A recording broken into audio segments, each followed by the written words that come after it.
பழத்தோட்ட ஊழியங்கள், கர்த்தரருளின ஊழியங்கள்.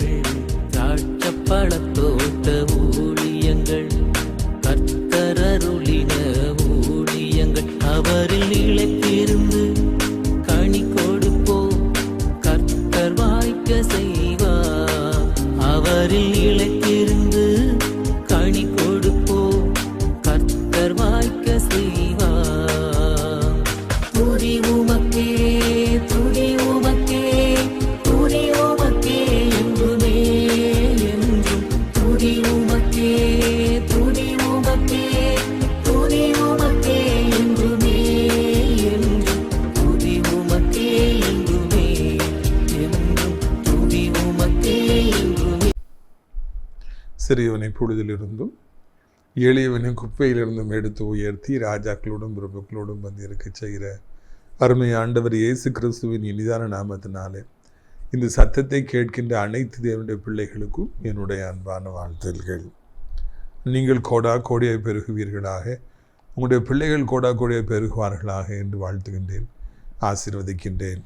பிரித்துக்குரியவர்களே, ஆண்டுடைய பிரதான கிருபையினாலும் இரக்கத்தினாலும் சென்ற சனிக்கிழமை நாகர்கோவில் OMC ஹாலில் வைத்து நடைபெற்ற நம்முடைய விடுதலை நாள் கூட்டத்தை கர்த்தர் அதிகமாக ஆசீர்வதித்தார். எனக்கே ஆச்சரியமாக இருந்தது. இரண்டால் இப்பொழுது அந்த வருஷ கடைசி நாள் ஸ்கூலில் கவர்மெண்ட் எக்ஸாம்ஸ்லாம் நடந்துகிட்ருக்குது. நிறைய டீச்சர்ஸ்லாம் அங்கே போயிடுவாங்க, ஸ்டூடெண்ட்ஸ் போயிடுவாங்க, பிள்ளைகளை கவனிக்கணும்னு சொல்லி பேரண்ட்ஸ் போயிடுவாங்க, வீட்டில் இருப்பாங்க. அதனால் கூட்டத்துக்கு எவ்வளோ பேர் வர போகிறாங்க அப்படின்னு சொல்லி எனக்கு ஒரு கொஸ்டின் மார்க்காக இருந்தது. ஆனால் என்ன ஆச்சரியம், ஆண்டவர் அதிகமான ஜனங்களை கொண்டு வந்து நிரப்பினார்.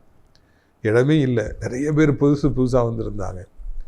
இதையெல்லாம் பார்க்கும்பொழுது கர்த்தர் எவ்வளவு நல்லவர், ஜெபம் எவ்வளவு தேவையாக இருக்கிறது, விடுதலை எவ்வளவு தேவையாக இருக்கிறது, ஜனங்கள் எந்த அளவிற்கு விடுதலைக்காக இயங்கி கொண்டிருக்கிறார்கள் என்பதையெல்லாம் கண்கூடாக பார்க்க முடிந்தது. பிரியத்துக்குரியவர்களே, நீங்கள் கவனிக்க வேண்டிய காரியம் என்னவென்றால், ஆண்டவர் அவ்வளவு அற்புதமாக அந்த கூட்டத்தை நிறைவு செய்ய உதவி செய்தார். அவ்வளோ பேரும் காத்திருந்து பொறுமையாக 3 மணி ஆனாலும் அப்படி இருந்து ஜெபம் பண்ணிட்டு தான் போகிறாங்க. நிறைய பேர் லைனில் நிற்கிறாங்க, பெரிய பெரிய ஆட்கள், வயதானவர்லாம் லைனில் நிற்கிறாங்க, பொறுமையாக நிற்கிறாங்க. விடுதலை பெற்றுக்கொண்டு தான் போக வேண்டும் என்று சொல்லி பாரத்தோடு அவர்களுக்காக நான் ஜெபித்தேன். நெல்சன் அண்ணன் அவருடைய உறவினர் ஒருவர் எல்லா செலவினங்களையும் பொறுப்பெடுத்தார்கள். அவர்களுக்கு நான் நன்றிகளை தெரிவித்துக் கொள்கிறேன். அது மாத்திரமல்ல, பிரியத்துக்குரியவர்களே, அந்த நாளிலே வாலண்டியர்ஸ் இன்னும் எல்லாரும் மிக சிறப்பாக உதவி செய்தார்கள். எல்லோருக்கும் நான் நன்றிகளை தெரிவித்துக் கொள்கிறேன்.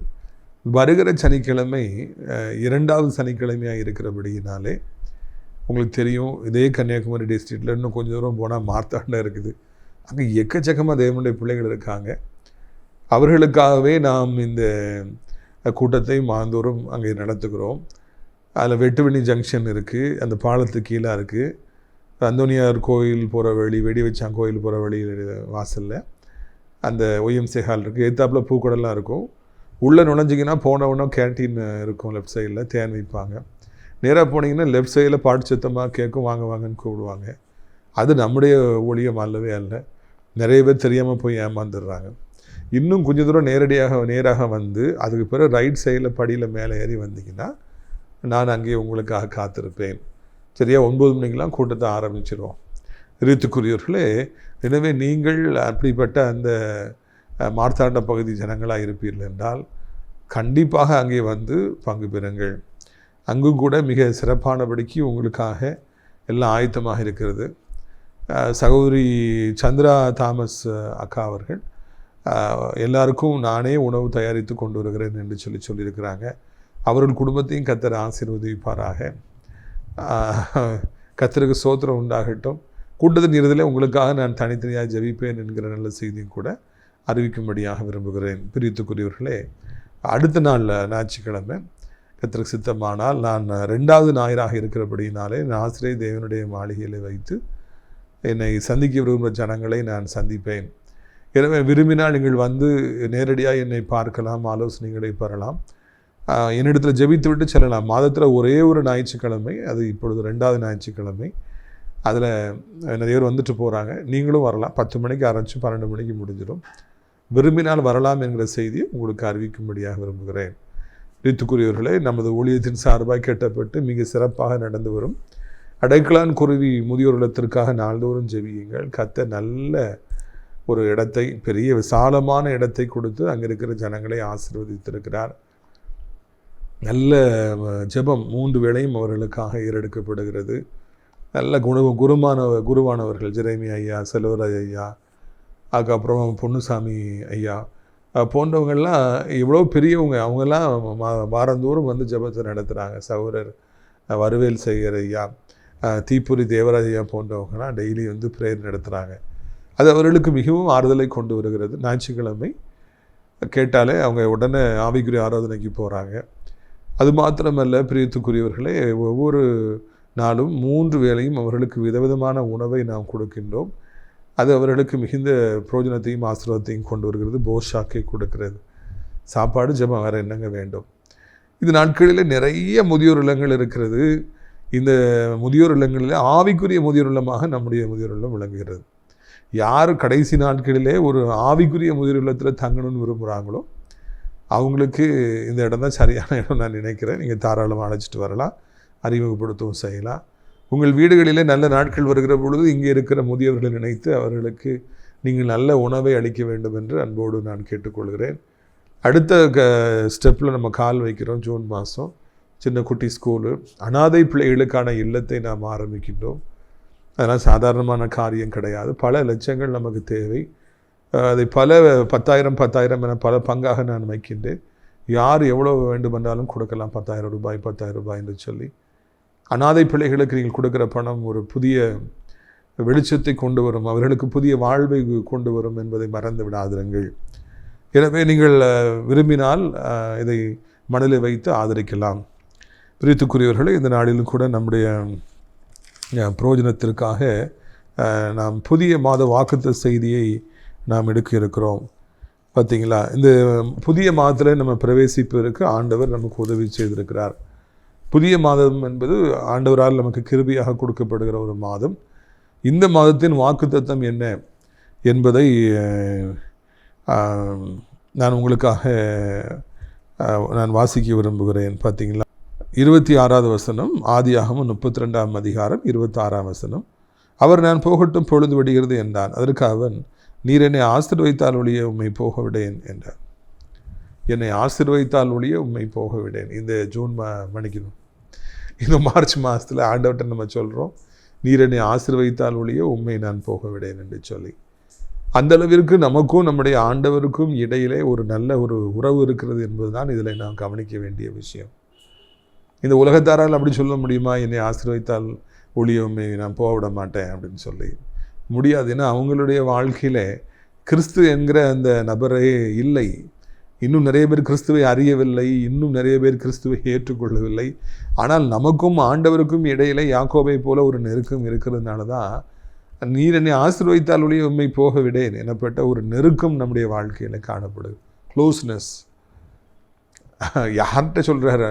வானத்தையும் பூமியும் படைச்ச ஆண்டரை பிடிச்சி வச்சு சொல்கிறாரு, நீங்கள்லாம் போக முடியாதுப்பா, என்னை ஆசீர்வதிச்சா தான் நீங்கள் போக முடியும், அது வரைக்கும் விட மாட்டேன். தகப்பனுக்கும் மகனுக்கும் இடையில் எவ்வளவு ஒரு நெருக்கமான உறவு இருந்திருக்கிறது. நம்முடைய முற்பிதாக்கள் எவ்வளவு ஆண்டவரோடு நெருக்கமாக இருந்திருக்கிறார்கள் என்பதையெல்லாம் இதன் மூலமாக நம்ம அறிந்து கொள்கிறோம். சும்மாவா அவர் 12 கோத்திரத்துக்கு தகப்பனானார்? சும்மாவா அவர் வெறுங்கையாக போய் இத்தனை லட்சம் ஆடுகளை கொண்டு வந்தார், வேலைக்காரங்களை ஆயிரக்கணக்கில் கொண்டு வந்தார்? இல்லைங்க.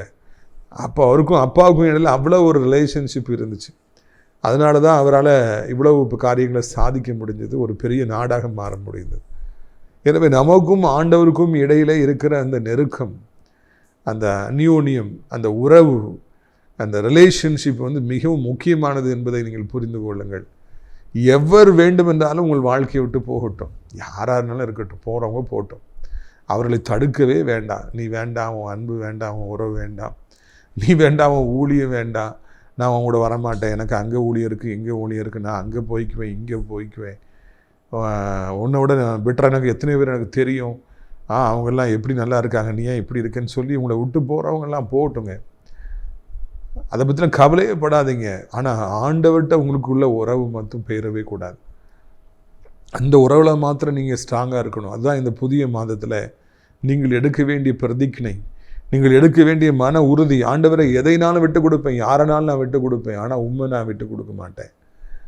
ஏசப்பா எனக்கு நீங்கள் வேணும், நான் உண்மை கூடயே இருப்பேன், நீங்கள் என் கூடயே இருக்கணும்னு சொல்லி அந்த உறவில் நம்ம பலப்பட எல்லாம் நமக்கு கூட கொடுக்கப்படும்.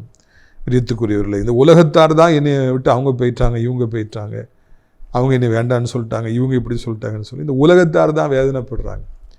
தேவனுடைய பிள்ளைகளோ அதை பற்றிலாம் கவலையப்படுறவங்க கிடையாது. ஆண்டவர் என்னை விட்டு போகலை, அவர் என் கூட இருக்கிறார், அது எனக்கு போதும்னு சொல்லி தேவனுடைய பிள்ளைகளெல்லாம் மிகவும் சந்தோஷமாக காணப்படுறாங்க. நாமும் அப்படியே நம்முடைய ஓட்டத்தை தொடர்ந்து ஓடுவோம்.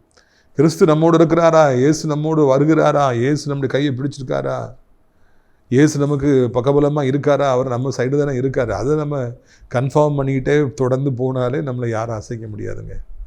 எவராலும் செய்ய முடியாத காரியங்களை நம்ம எளிதிலே செய்து முடிப்போம் கிறிஸ்து நம் பக்கமாக இருக்கும் பொழுது. இதை மனதிலே கொள்ள வேண்டும் என்று உங்களை அன்போடு கூட நான் கேட்டுக்கொள்கிறேன். பிரியத்துக்குரியவர்களே, இதனாலே சில வசனங்களை நான் வாசித்து தியானிக்கும்படியாக விரும்புகிறேன். நீங்கள் பாருங்கள், இப்போ தொடர்ந்து நம்ம ஆபிரகாமில் ஆரம்பித்து ஈசாக்கு, யாக்கோபு, அந்த ஆதியாகமத்தில் நம்ம வாரோம். இப்போவும் யாக்கோபில் தான் நிற்கிறோம். நாளைக்கும் ஏதாவது ஆதியாகமத்தில் பார்க்குறோம். அதுக்கு பிறகு கஸ்தி நாட்கள் பிறக்கிறதுனால அதிலிருந்து பேசுங்க அப்படின்னு சொல்லி நிறைய பேர் ஆலோசனை கொடுத்துருக்காங்க. கத்திரக்கூடிய ஆவியானவருக்கு எது சுத்தமோ அதை அடியார் நான் பேசுவதற்கு ஆயத்தமாக இருக்கிறேன். பாருங்கள், இது நாளிலே நம்முடைய பிரயோஜனத்திற்காக ஆதியாகமம் 32ஆம் அதிகாரம் 22ஆம் வசனத்திலிருந்து நான் வாசிக்க விரும்புகிறேன். அந்தப்படியே வெகுமதி அவனுக்கு முன் போயிற்று. அவனோ தனது ராத்திரியிலே பாளையத்திலே தங்கி அன்று ராத்திரி பாளையத்திலே தங்கி ராத்திரியிலே எழுந்திருந்து தன் 2 மனைவிகளையும் தன் 2 பணிவிடைக்காரர்களையும் அன்றைய 11 குமாரரையும் கூட்டிக் கொண்டு யாப்போக்கு என்கிற ஆற்றின் துறையை கடந்தான். அவர்களையும் சேர்த்து ஆற்றை கடக்க பண்ணி தனக்கு உண்டான யாவற்றையும் அக்கறைப்படுத்தினான். யாக்கோபு பிந்தி தனித்திருந்தான். அப்பொழுது ஒரு புருஷன் பொழுது முடியும் அளவும் அவனோடு போராடி அவனை மேற்கொள்ளாததை கண்டு அவனுடைய தொடைச்சந்தை தொட்டார். அதனாலே அவருடனே போராடுகையில் யாக்கோபின் தொடைச்சந்து சுலுக்கிற்று. இதில் நீங்கள் கவனிக்க வேண்டிய விஷயம் என்னவென்றால், யாக்கோபுக்கு நாளைக்கு அண்ணன் ஏசா கொல்ல போகிறான் அப்படிங்கிற மாதிரி ஒரு கிளி பிடிச்சிருச்சு, ஒரு பயம் வந்துருச்சு. அவர் 600 பேரோட வாராரு, வருது, உங்களை நோக்கி தான் ஆபத்து வருது. அந்த செய்தி அவரை கலங்க பண்ணுது. அவர் அந்த பாவத்தையே மறந்துருந்தார், அந்த பிரச்சனையே மறந்துருந்தார். இப்போ அப்படியே ஃப்ரெஷ்ஷாக ஞாபகத்துக்கு வருது. எப்படி அண்ணன்ட்ட கூலை கொடுத்து சேஷ்டபுத்திரத்தை வாங்கிக்கிட்டோம், ஏமாற்றணும், எப்படி அப்பாட்ட போய் அந்த ஆட்டுடைய ரோமத்தை போட்டு ஏசான்னு சொல்லி அவருடைய ஆசீர்வாதத்தை பிடுங்கிக்கிட்டோம், அதெல்லாம் பாவம்லாம் ஞாபகத்துக்கு வருது. அண்ணன் அப்பவுமே கொலை செய்வான்னு சொல்லி சொன்னானே, அதுக்கு போய் தானே ஓடினேன், 20 வருஷம் ஆயிடுச்சு, இன்னும் அண்ணன் மறக்கலை அப்படின்னு சொல்லி அவர் ரொம்பவும் பயந்து போகிறார். நாளைக்கு அண்ணன் கொல்ல போகிறான்னு தெரிஞ்ச உடனே அவருக்கு என்ன பண்ணணும்னு சொல்லி தெரியல. அதனால் அவர் அக்கறைப்பட்டு அவர் தன்னுடைய வேலை, தன்னுடைய உலகப்புறமான காரியங்கள் எல்லாத்தையும் அதை விட்டுட்டு அக்கறைப்பட்டு ஒரு ஆவிக்குரிய மனிதனாக அவர் வாரார். அந்த ராத்திரிலே அந்த பிரச்சனைகளுக்கு தீர்வை கண்டுபிடிக்கும்படியாக அவர் முழங்கால் படிக்கிட்டு அவர் ஜெபிக்க ஆரம்பித்தார் என்று காண்கிறோம்.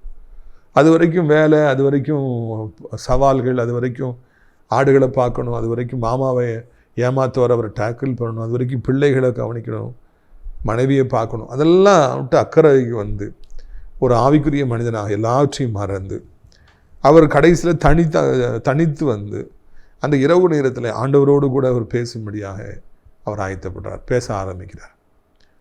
அண்ணனை நாளைக்கு சரி பண்ணணும் அப்படின்னா, உயிர் தப்பணும் அப்படின்னா அதுக்கு ஒரே ஒரு வழிதான் உண்டு. அவர் தான் நம்முடைய ஆண்டவர். அவர்கிட்ட போய் நான் முழங்கால் படிக்கிட்டு நான் ஜெபித்தால் அவர் நிச்சயமாக என்னை காப்பாற்ற வல்லவர். அது மாத்திரமல்ல, அவர் என் நிச்சயமாய் தப்புவிப்பாருங்கிற நம்பிக்கை எனக்கு இருக்கிறது என்று அவர் அறிந்து கொண்டு அந்த ஒரே ஒரு வழியை அவர் நாடுகிறார். அவர் ஜெபிக்க ஆரம்பிக்கின்றார். அவருடைய இடத்துல, இந்த யாக்கோடைய இடத்துல, இந்த பூமியில் வசிக்கிற யாராக இருந்தாலும் சரி, அவன் 600 பேரோடு வரானா, நான் 1000 பேரோடு நான் அவனை சந்திப்பேன், நானும் 6000 பேரை கொண்டு வருவேன், என்கிட்ட இவ்வளோ வசதி இருக்குது, நான் ஏன் பயப்படணும், வாடா 1ல் 1 2ல் 1 பார்த்துருவோம் அப்படின்னு சொல்லிட்டு மாம்சீகத்தில் மேன்மை பாராட்டி நான் என்ன உன்னோட குறைஞ்சவனா, ஒத்தை பார்த்துருவோம் அப்படிலாம் சொல்லி அவங்க மாம்சத்தில் அந்த ஏசாவை சந்திப்பதற்கு ஆயத்தப்பட்டிருப்பாங்க. இந்த உலகத்தில் உள்ள மனிதர்கள் எல்லாம் பெரும்பாலும் தங்களுக்கு வருகிற பிரச்சனைகளை தங்களுடைய மாம்சீக பலத்தினாலே அவர்கள் அதை சந்திக்கணும், அதை சால்வ் பண்ணிடணும்னு சொல்லி நினைக்கிறாங்க. ஒரு சிலர் பணத்தினாலே பிரச்சனைகளை சரி பண்ணிவிடலாம் என்று நினைக்கிறாங்க.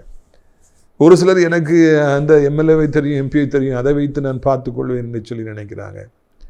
அன்றைக்கி சண்டை நடக்கும்போது தற்செயலாக கேட்டேன், எங்கள் வீட்டில் 2 லாயர் இருக்காங்க தெரியுமா, நான் என்ன பண்ணுவேன் தெரியுமான்னு சொல்லிட்டு ஒருத்தர் பெருமையாகி பேசி கொண்டிருந்தார். இன்னொரு நாள் ஒரு வீட்டுக்கு போகும்போது எங்கள் வீட்டில் 3 பேர் போலீஸில் டிஎஸ்பியாக இருக்கான், எஸ்ஐயாக இருக்கிறான், இன்னொருத்தன் வந்து எம்எல்ஏயாக இருக்கிறான் அப்படின்னு சொல்லி பேசிகிட்டு இருந்தாங்க.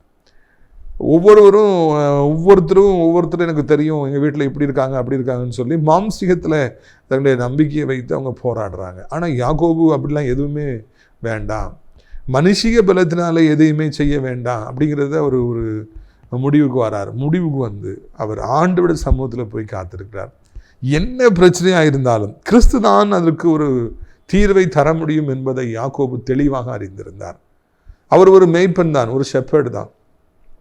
அவர் அதிகமாக படித்திருந்ததாக நமக்கு தெரியல, இந்த உலக அறிவு அவருக்கு எப்படி இருந்தது நமக்கு தெரியல. ஆனால் கிறிஸ்து தான் பிரச்சனைக்கு தீர்வு. அவர் தான் எனக்கு சொப்பனத்தை கொடுத்தார், அவர் தான் ஒரு நாளிலே எனக்கு இவ்வளவு அறிவை கொடுத்தார், என்னை கொண்டு வந்திருக்கிறார். என் பிரச்சனை வந்திருக்குது, இந்த பிரச்சனையை அவரால் தான் தீர்க்க முடியுங்கிறத தெளிவாக அறிந்திருந்தார். ஒருபொழுதும் மாம்சீகத்தில் நீங்கள் நம்பிக்கை வைக்காதபடிக்கு கிறிஸ்து மீது நம்பிக்கை வைக்கும்படியாக நீங்கள் முயற்சி எடுக்க வேண்டும் என்று உங்களை அன்போடு கூட கேட்டுக்கொள்கிறோம். பிரச்சனைகள் வருவது என்பது மிகவும் இயற்கையானது. கர்த்தர் அறிஞ்சவங்களுக்கு மாத்திரம்தான் பிரச்சனை. யாருனாலும் சரிங்க, பிரச்சனை வரதான் செய்யும். பொல்லாத மனிதர்கள் எழும்புவாங்க, பொல்லாத வியாதிகள் எழும்பும், பண பிரச்சனைகள் வரும், தேவையில்லாத போராட்டங்கள்லாம் வாழ்க்கையில் வரும். அந்த நேரத்தில் அதில் நம்மை தப்புவிப்பதற்கு, குடும்பத்தை தப்புவிப்பதற்கு நான் ஓட வேண்டிய ஒரே ஒரு இடம் உண்டு, ஆண்டவர் இயேசு. அவர் சமூகத்துக்கு நம்ம ஓடுவோம், ஆண்டவர்கிட்ட போய் கேட்போம், என்னை எப்படியாவது தப்புவீங்க, என் குடும்பத்தை எப்படியாவது தப்புவீங்க, என் பிஸ்னஸை எப்படியாவது தப்புவீங்க, என் ஊழியத்தை தப்புவீங்கன்னு சொல்லி கேளுங்க. நிச்சயமாக ஆண்டவர் தப்புவிப்பார். அப்படி நீங்கள் மாம்சத்தில் மேன்மை பாராட்டி மாம்சத்தில் உள்ளவங்களை தேடி போனீங்கன்னா இறுதியில் அங்கே உங்களுக்கு வேதனை தான் மிஞ்சும் என்பதில் சந்தேகமே இல்லை. ரொம்ப நம்பி போய் நம்ம அடிபட்டு மிதிப்பட்டு கடைசியில் ஆண்டவர்கிட்ட வர்றதை விட முதலிலேயே நாம் போய் ஆண்டவர்கிட்ட நம்ம இருப்போம்னா ரொம்ப நல்லது. 2வதாக இதில் காண்கிற காரியம், அவர் இரவுரே தனித்திருந்தார், ஜெபித்தார் என்று நான் காண்கிறோம். ஒரு பகல் நேரத்தை அவர் குறித்திருந்து தன் குடும்பத்தையும் அழைத்து, தன்னுடைய பிள்ளைகளையும் அழைத்து, தன்னுடைய வேலைக்காரர்களையும் அழைத்து ஒரு ஃபாஸ்டிங் ப்ரேயர் மாதிரி அவர் நடத்தியிருக்கலாம்.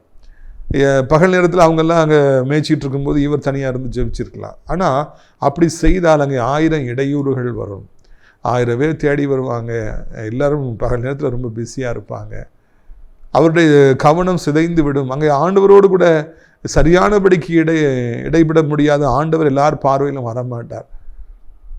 இங்கே இரவு நேரம்தான் ஜெபத்திற்கு சரியானது என்று அவர் அங்கே முடிவு செய்கிறார், அந்த நேரத்தை தேர்வு செய்கிறார். உலகமே உறங்கி கொண்டிருக்கிற பொழுது அவர் அங்கே ஆண்டவரோடு பேச ஆரம்பித்தார் என்று நாம் காண்கிறோம். அவருக்கு அந்த அறிவு இருந்தது, எந்த நேரத்தில் ஜெபித்தால் நாம் வெற்றி பெறலாம் என்கிற அறிவு இருந்தது. எந்த நேரத்தில் இந்த உலகத்திலிருந்து நம்மை விடுவித்து கொண்டு வந்து ஆண்டவரோடு தனித்திருக்கலாம் என்பது அவருக்கு தெரிந்திருந்தது. அந்த நேரத்தை அவர் தேர்வு செய்து அங்கே ஆண்டவரோடு பேசி கொண்டிருந்தார் என்று நாம் காண்கிறோம். ஜெபம் என்று ஒன்றை நாம் செய்ய ஆரம்பித்தாலே குடும்பத்தை விட்டு, பிள்ளைகளை விட்டு, நமக்கு பிரியமானவர்களை விட்டு, இந்த உலகத்து அலுவலர்கள் வேலைகளை விட்டு எல்லாவற்றையும் விட்டு நாம் ஆண்டவரோடு தனித்திருப்பதற்கு ஏற்ற நேரத்தை தேர்வு செய்து, ஏற்ற இடத்தை தேர்வு செய்து அவரோடு போராடும்படியாக நாம் அன்போடு கேட்டுக்கணும். ஜெபம் ஆரம்பித்த உடனே ஃபோனை தூர வச்சிடணும். அது ரிங்கு அடிச்சுக்கிட்டே இருக்குது, யாரும் மெசேஜ் போட்டிருக்காங்களா, ஃபோன் வருது என்ன, நம்ம கவனம் அதில் திசை திரும்பும் என்றால் நாம் வெற்றி பெற முடியாது என்பதை நாம் அறிந்து கொள்ள வேண்டும். யாக்கோபை நான் பாராட்டுகின்றேன், இரவு நேரத்திலே அவர் தனித்திருந்து அவர் ஜெபிக்க ஆரம்பித்தார். இதில் இன்னொன்றை நாம் கவனிக்க வேண்டும். அவர் பகலில் ஃபுல்லாக ட்ராவல் பண்ணியிருக்கிறாரு, ஏற்கனவே மென்டல் ப்ரெஷராக இருக்குது அவருக்கு, அன்னங்காரன் கொன்றுவானோ. யாராக இருந்தாலும் சரி பகலில் ட்ராவல் பண்ணி அங்கங்கே போயிட்டு வந்தால் இரவுக்கு களைப்பாக இருக்கும், தூக்கம் வந்துவிடும். It's very natural for every human being. ஆனால் அவர் அதெல்லாம் மைண்ட் பண்ணாமல், எவ்வளோ டயர்டாக இருந்தானே, எனக்கு நாளைக்கு உயிர் போகுது, நான் ஆண்டவர்கிட்ட காத்திருப்பேன், விடிய சூரியன் வர்ற வரைக்கும் அவர் ஜெபித்தாரா. ஒரு மனுஷனுக்கு அதிகம் பாரம் வந்துருச்சுன்னா எவ்வளோ டயர்டாக இருந்தாங்க, எவ்வளவு அங்கே தூக்கம் கண்ணுக்குள்ளே வந்தா என்னங்க, அவன் அதெல்லாம் மேற்கொண்டு இரவு முழுவதும் அவன் ஜெபிப்பான் என்பதற்கு ஒரு சரியான எடுத்துக்காட்டு. உயிர் போவது தப்புன்னா ஒரே வழி ஜெபந்தான். அப்போது தூக்கம் அவருக்கு இடையூறாக வரவில்லை, களைப்பு அவருக்கு இடையூறாக வரவில்லை. ஐயோப்பா நான் டயர்டாக இருக்கிறேன்னு சொல்லலை, நான் இரவு முழுவதும் ஜெபிப்பேன் என்று அவர் ஜெபித்தார். ஸோ இன்றைக்கி நமக்கு டயர்டாக இருக்கலாம், நமக்கு பயங்கரமாக வேலை பழுக்கெல்லாம் இருக்கலாம். ஆனால் ஜெபிக்கணுங்கிற ஒரு மோடில் நம்ம வரும்போது அந்த களைப்புலாம் நம்மளை ஒன்று செய்ய முடியாது என்பதை நாம் தெரிந்து கொள்ள வேண்டும். இல்லாவிட்டால் நான் களைச்சிருக்கிறேன், நான் ரொம்ப வேலை செய்கிறேன், பிஸியாக இருக்கிறேன், அதனால் எனக்கு ஜெபம் பண்ண முடியலன்னு சொல்லி நம்ம சாக்குப்போக்கு சொல்ல முடியாது என்பதையும் இந்த இடத்துல நான் தெரிந்து கொள்கிறோம்.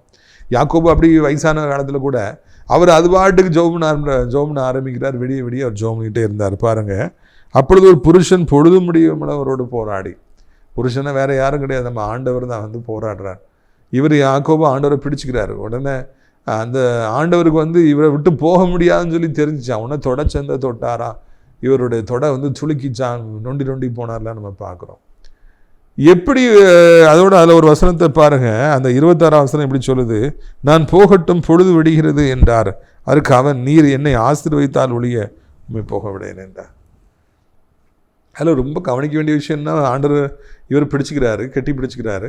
ஆண்டவர் தப்புன்னு நினைக்கிறாரு, முடியல, தொடர்ந்து தொடுறாரு. அதுக்கப்புறம் யாக்கோபு, இட் இஸ் கெட்டிங் டான், காலை நேரம் சூரியன் வரனா போகணும்ப்பா, பெர்மிஷன் கேட்குறாரு. எந்த அளவிற்கு ஆண்டவரை அவர் இறுக பிடித்து கொண்டிருப்பார் என்றால், ஆண்டவர் பெர்மிஷன் கேட்குறாரு யாக்கோபிட்ட, கெஞ்ச வேண்டிய அளவுக்கு யாக்கோபை மீறி போக முடியவில்லை. யாக்கோபு கேஷ் கொடுத்துட்டாரா, ஜொல் கொடுத்துட்டாரா, எதனால் ஆண்டவர் அவருடைய பிடியில் சிக்கி கொண்டார்? எதனால் இந்த அளவுக்கு ஆண்டவர் கேட்குற அளவுக்கு, ரிக்வெஸ்ட் பண்ணுற அளவுக்கு யாக்கோபை மீற முடியல அப்படிங்கிறலாம் நம்ம சிந்திச்சு பார்க்கணும். மிக அதிகமான காலமாக என்னை பாதிக்கிற சம்பவங்கள் இது ஒன்று, வேற ஒன்றுமே கிடையாதுங்க. அவருடைய கண்ணீரான ஜெபத்தை மீறி ஆண்டவராலே போக முடியவில்லை. ஆண்டவரை தடுக்க யாராலும் முடியாது. ஆண்டவருக்கு அணை போட யாராலும், கடலுக்கு அணை போட முடியுமா? முடியாது. ஆனால் அது கடலையெல்லாம் விட, 1000 கடலை விட பெரிதான நம்முடைய ஆண்டவரை அணை போட வேண்டும் என்றால், தடுக்க வேண்டும் என்றால் ஒரு வல்லமை உண்டு, ஒரு வழி உண்டு, ஒரு ஆயுதம் உண்டு. அது நம்முடைய கண்ணீர். கண்ணீரோடு நாம் ஜெபிக்கிற பொழுது ஆண்டவராலே நம்மை விட்டு போகவே முடியாது என்பதை நான் தெளிவாக அறிந்து கொள்ள வேண்டும். கண்ணீருக்கு எவ்வளவு வல்லமை இருக்கிறது என்பதை மறந்துடாதீங்க. கர்த்தர் சொல்றாரு, என்ன போக உடுப்பா, இவர் என்னை ஆசீர்வதின்னு கேட்டுகிட்டே இருக்கிறாரு. ஆண்டவர் பக்கத்திலே இருக்கிறாரு. கரவு நான் போகிறேன் அப்படிங்கிறார், நீ விட்டுருப்பாங்கிறாரு. ஆனால் அவர் சொல்றாரு, நான் விடுறேன், ஆனால் என்னை ஆசீர்வதிக்கணும், ஆசீர்வதிச்சாதான் நம்மை விடுவேன். தான் எதுக்காக ஆண்டவர்கிட்ட போராடுறோங்கிறத அவர் தெளிவாக அறிஞ்சிருந்தார். என்னை ஆசீர்வதிங்க, ஆசீர்வதிச்சாதான் நம்மை விடுவேன். இன்னைக்கு நம்முடைய வாழ்க்கையிலும் இந்த ஜெபம் அவசியமாக இருக்கிறது. ஏனென்றால் கர்த்தர் நம்மளை இன்னும் ஆசீர்வதிக்கலை. ஆசீர்வதிச்சிட்டாருன்னா அந்த பூமியில் நாம் ஒரு வேதனை இல்லாத ஒரு வாழ்க்கையை வாழலாம், செழிப்பான வாழ்க்கையை வாழலாம், வியாதி இல்லாத ஒரு வாழ்க்கையை வாழலாம், சமாதானமான ஒரு வாழ்க்கையை வாழலாம். நாம் நினைக்கிற காரியம் எல்லாவற்றிலும் நாம் வெற்றி பெறலாம். ஆனால் ஆண்டவர் நம்மளை ஆசீர்வதிக்கணும். அவர் நம்ம கூட தான் வாராரு, நம்ம கூட தான் இருக்கிறாரு, ஆசீர்வதிக்கணும். யாக்கோபுடைய ஜெபத்தை பார்த்தீங்களா, நீ என்னை ஆசீர்வதித்தாலும் என்னை விட மாட்டேன். அப்போ அவர் என்ன சொல்றாரு பாருங்க, உன் பேர் என்னப்பாங்கிறார். யாக்கோபு என்றான்.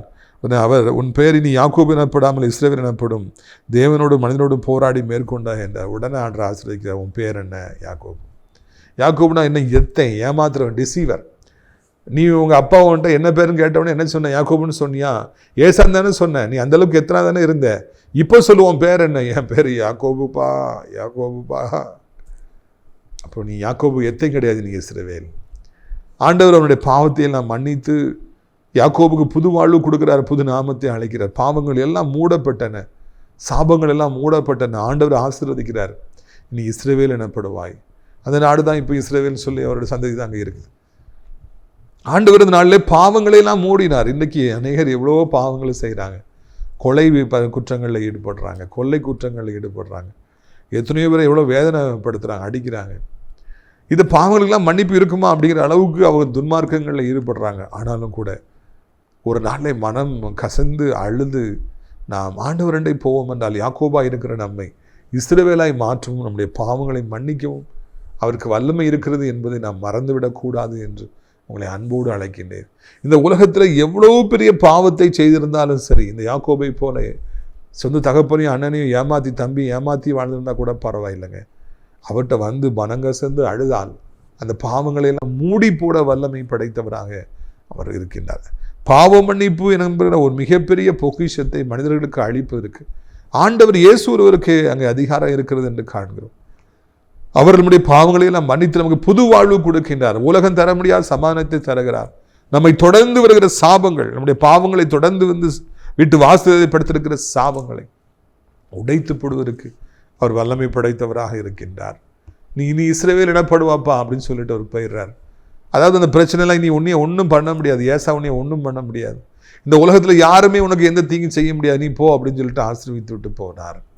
தீர்த்துக்குரியவர்களே, அந்த இரவில் எதற்காக யாக்கோபு முழங்கால் படியிட்டு ஜெபித்தாரோ, அழுதாரோ, கண் விழித்தாரோ, கஷ்டப்பட்டு ஜெபிச்சாரோ, அந்த நோக்கத்தில் வெற்றி பெற்றார். முழங்கால் படியிட்டார், ஜெபித்தார், அவர் பெற்றுக்கொண்டார், ஏசப்பாவிலே ஆசீர்வதிக்கப்பட்டார், அவர் போனார். இந்த பூமியில் வாழ்கிற காலங்களிலே நாமும் கூட ஜெபிக்கும் பொழுது பெற்றுக்கொள்ள வேண்டும். இந்த புதிய மாதத்தில் ஆண்டவரை நீர் என்னை ஆசீர்வதித்தால் ஒழிய விடமாட்டேன்னு சொல்லி ஜெபம் பண்ணுங்க. இந்த மாதத்தில் எத்தனையோ வருடங்களாய் தடைபட்டிருக்கிற நன்மைகளை நீங்கள் பெற்றுக்கொள்வீர்கள். குழந்தை செல்வம் இல்லையா, இந்த மாதத்தில் ஆண்டவர் தருவார். வீடு சொந்தமாக இல்லையா, இந்த வருடம் இந்த மாதம் அதை வாங்குவதற்கு ஆண்டவர் உதவி செய்வார். இல்லை என்றால் பல வருஷமாக இருக்கிற கோர்ட்டு கேஸ் வழக்குகளை ஆண்டவர் நீக்கி போடுவார். உங்களுக்கு எல்லா விதமான நன்மைகளையும் ஆண்டவர் இயேசு உங்களுக்கு தருவாருங்கிற நல்ல செய்தியை உங்களுக்கு அறிவிக்கும்படியாக விரும்புகிறேன். தினந்தோறும் சொல்லுங்க, நீங்கள் என்னை ஆசீர்வதித்தாலும் விட மாட்டேன் என்று சொல்லி. உங்களுடைய ஆசீர்வாதங்களுக்காக நான் ஜெபிக்கும்படியாக விரும்புகிறேன். நம்ம ஜெபிக்கலாமா? எந்த உள்ளம் தங்கும் இயேசு நாயகா, உந்தன் வீடாய் கொள்ளும் இயேசு நாயகா, இயேசு நாயகா, இயேசு நாயகா, உந்தன் வீடாய் கொள்ளும் இயேசு நாயகா, மாம்சக்கிரியை போக்கும் இயேசு நாயகா, குழந்தை உள்ளம் தாக்கும் இயேசு நாயகா, இயேசு நாயகா, இயேசு நாயகா, குழந்தை உள்ளமாக்கும் இயேசு நாயகா. அப்பா பிதாவே, இந்த நாளுக்காக நன்றி செலுத்துகிறோம். ஆண்டவரே, எத்தனாய் இருந்தவனை இஸ்ரவேலாய் மாற்றியவரே, எங்களையும் குழந்தை உள்ளமாக்கும், எங்களையும் ஆண்டவர் உம்முடைய பிள்ளையாய் மாற்றும், எங்களையும் இந்த மாதத்தில் ஆசீர்வதியும். தகப்பனே, இந்த புதிய மார்ச் மாத ஆசீர்வாதங்களுக்காக அடியார் ஜெபிக்கிறேன். எத்தனையோ பேர் இந்த நிகழ்ச்சியை பார்த்து அவங்களும் சேர்ந்து ஜெபம் பண்ணுறாங்க. உடைய பிள்ளைகளை நீங்கள் ஆசீர்வதித்தாலும் விடவும்ப்பா. இந்த பூமியில் எந்த மனுஷனும் எங்களை ஆசீர்வதிக்க முடியாது, ஆனால் நீங்கள் நினைச்சா எங்களை ஆசீர்வதிக்க முடியும், நீங்கள் நினைச்சா எங்களை உயர்த்த முடியும், நீங்கள் நினைச்சா எங்கள் வாழ்க்கையில் என்ன நன்மை வேண்டுமென்றாலும் எங்களுக்கு தர முடியும். இறைவா, இந்த அருமையான நாளிலும் கூட எங்களை ஆசீர்வதிப்பீராங்க, இந்த பிள்ளைகளை ஆசீர்வதிப்பீராங்க. இந்த மாதத்தில் புதிய மாதத்தில் வியாதி வேண்டாம், படபடப்பு வேண்டாம், தலை சுத்து வேண்டாம், எந்த பொல்லாத ஆண்டவரை வியாதி உடைய பிள்ளைகளை தொட முடியாதபடி, ஆஸ்பத்திரிக்கு போக வேண்டிய அவசியமே வராதபடி, ஆண்டவரை சர்ஜரி பண்ண வேண்டிய அவசியமே வராதபடி கர்த்தாவே உடைய பிள்ளைகளை இந்த மாதத்தில் ஆண்டவர் விலக்கி பாதுகாத்து கொள்ளுங்க. விபத்து நாச மோசங்களுக்கு, ஆண்டவரை பயங்கரங்களுக்கு, இரவின் பயங்கரங்களுக்கு நீங்களாக்கி பாதுகாத்து கொள்ளுங்க. பகலில் பறக்கிற அம்புகளுக்கு அவர்களை ஆண்டவர் விலக்கி பாதுகாத்து கொள்ளுங்க ஐயா. ஆண்டவரை, புண்ணா இருக்குது, வலி தாங்க முடியலையே, இந்த கால் கருப்பாக இருக்குது, எனக்கு வலி தாங்க முடியலையே, இரத்த ஓட்டமே இல்லையே, நான் என்ன பண்ணுவேன், ஆஸ்பத்திரி போ, எனக்கு வழி இல்லையே, எனக்கு படுக்கையாக இருக்கிறேன், என்ன காலெலாம் புண்ணாக இருக்குதே, ஐயோ எந்திக்க முடியல, காலெலாம் கட்டி பெரிய பெரிய கட்டியாக இருக்குதே, உடம்புல அந்த இடத்துல கட்டி இருக்குது, இந்த இடத்துல கட்டியாக இருக்குதுன்னு சொல்கிறவங்களுக்கெல்லாம் உதவி செய்யுங்க. கால் கருப்பாக இருக்கிறது, கை கருப்பாக இருக்கிறதெல்லாம் மறையட்டும், அன்ற புண்கள் மறையட்டும், அந்த கட்டிகள் மறையட்டும், வேதனை மறையட்டும். அது மாத்திரமல்ல, அது செயல்படாமல் இருக்கிற அவயங்கள் செயல்படட்டும் ஐயா. ஏசப்பா, நீங்கள் தான் அவயங்களை படைச்சிங்க, கிட்னிகளை, ஹார்ட்டை நீங்கள் தான் படைச்சிங்க, லங்ஸை நீங்கள் தான் படைச்சிங்க. கர்த்தாவே, அவைகளை செயல்பட வைங்க. உடைய பிள்ளைகளுக்கு தேவையான எல்லா பலனையும் ஆண்டவரை நீங்கள் தர வேண்டும் என்று சொல்லி கெஞ்சி மன்றாடுகிறோம் ராஜா. அதை போலவே ஆண்டவரே, ரொம்ப பல நெருக்கடியில் இருக்கிறவங்க எவ்வளோ பேர் உண்டு, கடன் மேலே கடன் வாங்கி, வட்டி கடன் வாங்கி செலுத்த முடியாதபடிக்கு மன நொந்து போன நிலைமையில் இருக்கிறவங்க உண்டுப்பா. வருமானம் இல்லாமல் யாரால இந்த பூமியில் வாழ முடியும்? ஒவ்வொரு அந்த காரியத்திற்கும் வருமானம் தேவையப்பா. எப்படியாவது கர்த்தர் மனம் இறங்கி உடைய பிள்ளைகளை ஆண்டவரை ஆசீர்வதிக்க வேண்டும் என்று சொல்லி கெஞ்சுகிறோம். இறைவா, இந்த அருமையான நாளிலே தகப்பனே, வழிகளை உண்டாக்கும், நிரந்தரமான வருமானத்துக்கான வழிகளை உண்டாக்கும், கடன்களை அடைக்க வழிகளை உண்டாக்கும், வீடுகளை கெட்ட ஆண்டவரை நீ வழிகளை உண்டாக்கும், இடங்களை வாங்க வழிகளை உண்டாக்கும். உடைய பிள்ளைகளை ஆண்ட தாழ்வில் நினைத்திரணும், உடைய பிள்ளைகளுக்கு அதிசயங்களை செய்திடணும், அற்புதத்தை செய்திடணும். ஆண்டவரை சோத்திரம் ஐயா. தகப்பனை சொந்தமாய் எல்லாவற்றையும் தாரும் என்று ஜெபிக்கிறவர்கள் எல்லாவற்றையும் சொந்தமாய் தாரும். கடன்களை நீக்க வேண்டும், வட்டி கடன்களை நீக்க வேண்டும் சொல்கிறவங்களுக்கு இஎம்ஐயிலிருந்து விடுதலை தரணும்னு சொல்கிறவங்களுக்கு விடுதலை தாரும். நீண்ட காலமாய் குழந்தை இல்லையே, திருமணமாகவில்லை என்று தவிக்கிற பிள்ளைகளுக்கு அற்புதத்தை செய்து அவர்கள் பெருகும்படியாய் செய்யுங்க. ஆண்டவரே, வாலிப பிள்ளைகள் எக்ஸாம் எழுதுறாங்கப்பா, ஞானத்தையும் புத்தியும் கொடுத்து நல்லபடியாக எக்ஸாம் எழுத அவர்களுக்கு உதவி செய்யுங்க. நிறைய மார்க்ஸ் தாருங்க, நிறைய நல்ல உயர் படிப்புக்கான வாசலை திறந்து தாருங்கப்பா. வயதானவர்களை விழுந்து விடாதபடி 2 கைகளால் ஏந்தி கொள்ள வேண்டும் என்று சொல்லி நாங்கள் கெஞ்சுகிறோம். உலகம் முழுவதும் இருக்கிற அத்தனை நாடுகளையும், எங்கள் தாய் திருநாட்டையும், அனைத்து மக்களையும் ஆசீர்வதியும். முக்கியமாக ஆவிக்குரிய பிள்ளைகள், ஆண்டவரே, போதகர்கள், பாஸ்டர்ஸ், சர்ச்சஸ், எல்லா டெனாமினேஷன்ஸ் எல்லாத்தையும் ஆசீர்வதிங்க. நாசரேத் திராட்சைப்பழத்தோட்ட ஊழியங்களை நேசிக்கிற, நாள்தோறும் நம்முடைய நிகழ்ச்சிகளை பார்க்கிற பிள்ளைகள் ஒவ்வொருவரையும் ஆசீர்வதிக்க வேண்டும் என்று சொல்லி கெஞ்சுகிறோம். இந்த நாளிலிருந்து கர்த்தாவே புதிய பலனை தாரும், புதிய கிருபையை தாரும், புதிய இரக்கத்தை தாரும். உம்மை நம்பி இருக்கிற நாங்கள் எந்த விதத்தில் வெட்கப்பட்டு விடாதபடிக்கு இரட்சகா நீரை பாதுகாத்து கொள்ள வேண்டும் என்று சொல்லி கெஞ்சுகிறோம். ஆண்டவரே, தகப்பனை அடைக்கலான்குரிய முதியோர் இல்லத்தை ஆசீர்வதிங்க. ஆண்டவரே, அனாதை பிள்ளைகளுக்கான இல்லமும், ஆண்டவரே அப்படியே கர்த்தாவே சோத்திரம் ஐயா. ஆண்டவரே, ஸ்கூலும் எழும்ப கர்த்தர் உதவி செய்யுங்க. நீங்கள் ஆண்டவரே அநேகரை அழைத்து கொண்டு வாருங்க, முதியோர் இல்லத்திற்கு அநேக முதியோர்களை அழைத்து கொண்டு வாருங்க. மகிமைப்படுங்க. இரட்சகர் இயேசுவின் மூலம் ஜெபிக்கிறோம் நல்ல பிதாவே, ஆமென். என் ஆத்துமாவே கர்த்தரை சோத்திரி, என் முழு உள்ளமே அவருடைய பரிசுத்த நாமத்தை சோத்திரி. என் ஆத்துமாவே கர்த்தரை சோத்திரி, அவர் செய்த சகல உபகாரங்களையும் ஒருபொழுதும் மறவாதே, ஆமென். கர்த்தராகிய இயேசு கிறிஸ்துவின் கிருபையும், பிதாவாகிய தேவனுடைய அன்பு, பரிசுத்தாவிய அந்யோன்ய ஐக்கியமில்லாத பிரசன்னம் உங்கள் அனைவருடைய இன்றைக்கு சதா காலங்களிலும் நிலைத்திருப்பதாக. அல்லேலூயா. God bless you. Amen.